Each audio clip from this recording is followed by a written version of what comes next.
वहीं रांची से हैदराबाद रवाना हुए हैं 39 विधायक। गठबंधन के 39 विधायक हैदराबाद रवाना हुए हैं। 5 फरवरी को सीधे विधानसभा पहुंचेंगे सभी विधायक। बसंत सोरेन को विधायकों को एकजुट रखने की जिम्मेदारी दी गई है। तो हैदराबाद रवाना होने के दौरान सत्ताधारी दलों के विधायकों की कुछ प्रतिक्रियाएं भी सामने आई हैं और 5 फरवरी को सीधे विधानसभा पहुंचेंगे सभी विधायक।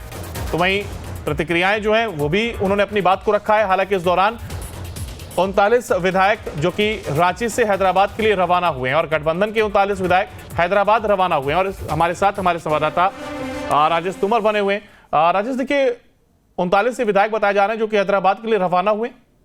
इसको लेकर के फिलहाल क्या कुछ अपडेट?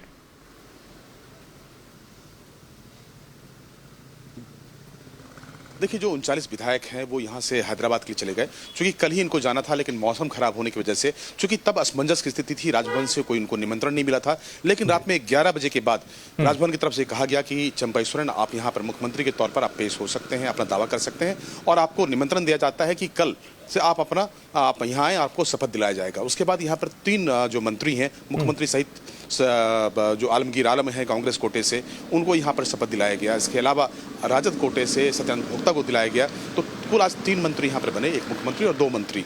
जो दूसरे यहाँ पर विधायक हैं उनको चूंकि फ्लोर टेस्ट में जाना होगा, तो यहाँ पर जो उनके रणनीतिकार उन्होंने कहा कि जो अवधि है, चूंकि 5 को फ्लोर टेस्ट होना है, तो जो 3 दिन का समय है, ये 3 दिन का समय काफ़ी भारी हो सकता है।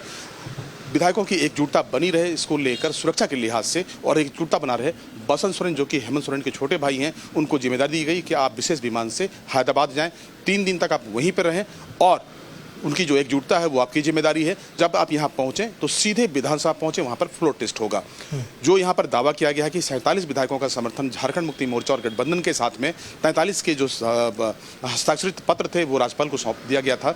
अब यहाँ पर जो 47 की बात है, वो 47 विधायक वहाँ पर प्रेजेंट होंगे, पैरेड करेंगे और ये अपना विश्वास सरकार के प्रति जताएंगे। देखिए अंकुर, जो बहुमत है वो फिलहाल अभी गठबंधन के साथ में है, लेकिन जो 3 दिन का समय होता है राजनीतिक घटनाक्रम में, ये 3 दिन का जो समय है वो काफ़ी महत्वपूर्ण माना जाता है। कोई भी सेंधमारी हो सकती है, इस आशंका से लोग इनकार नहीं करते। शायद यही कारण है कि प्रिकॉशन लिया जा रहा है और तमाम विधायकों को हैदराबाद शिफ्ट करा दिया गया है। 5 तारीख को यहाँ पर फ्लोर टेस्ट होगा, चूंकि अभी कुछ ही देर के बाद वहाँ कैबिनेट की बैठक होनी है। मुख्यमंत्री चंपई सोरेन वो आह्वान करेंगे कि 1 दिन का सत्र बुलाया जाए 5 तारीख को और उसी दिन फ्लोर टेस्ट होगा। जी अंकुर, जिन मंत्री को आज शपथ दिलाई गई है, क्या पूरी तरीके से कहा जा सकता है कि एक भरोसा कायम करने की कोशिश की गई और यही वजह है कि एक कांग्रेस से और एक आरजेडी से चुना गया और उन्हें शपथ दिलाई गई है?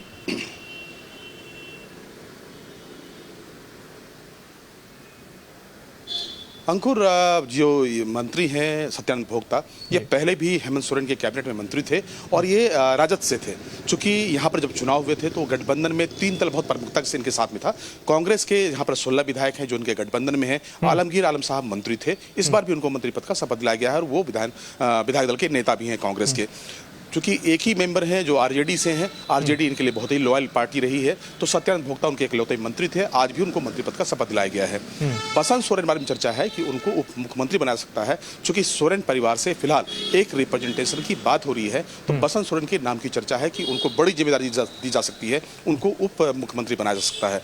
फिलहाल बसंत की जिम्मे है कि अपने जो तमाम विधायक हैं उनको एक साथ रखें। तो फिलहाल यहाँ पर बहुत कुछ बदलाव नहीं दिख रहा है और सरकार जो है जो इससे पहले थी, सिर्फ उसके जो हेड हैं, जो मुखिया हैं, उसमें बदलाव हुआ है। क्योंकि परिस्थितियां ऐसी हुई कि हेमंत सोरेन को छोड़ना पड़ा, क्योंकि वो गिरफ्तार हो गए। अब चंपई सोरेन के जिम्मे है पूरी पार्टी को चलाना, गठबंधन को चलाना। तो ये चुनौती है और तमाम गठबंधन को एक साथ रखना, ना सिर्फ झारखंड मुक्ति मोर्चा, कांग्रेस और दूसरे दलों की भी जिम्मेदारी यहाँ पर बनती है। वो कितना एकजुट होते हैं, सरकार को कितना स्थायित्व दे सकते हैं। बिल्कुल राजेश, आप बने रहिए हमारे साथ और इस बीच विधायकों की प्रतिक्रियाएं भी सामने आई हैं, वो भी आपको सुनवाते हैं।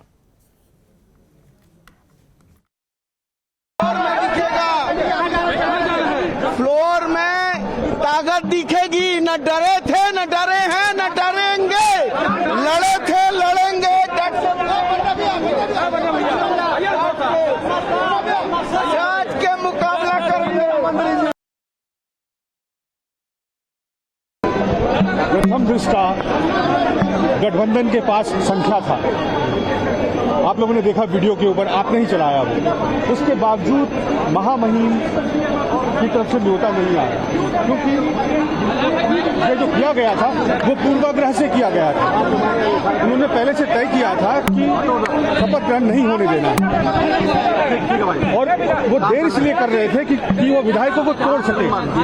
भाजपा का दो प्लान था, एक तो ये प्लान था कि वो बाहर से समर्थन देके विधायकों को तोड़कर एक सरकार बनाए। दूसरा प्लान ये था कि इस्तीफा के बाद जो है वो राष्ट्रपति शासन लागू करें। लेकिन जब हमने उनके सामने तुरुप का पत्ता चला और जब अपना संख्याबल दिखाया तो उनके पास अब कोई उपाय नहीं बचा।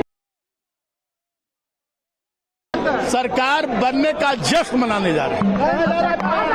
देखिए, अभी तक का फितरत भारतीय जनता पार्टी का वो ठीक नहीं रहता है।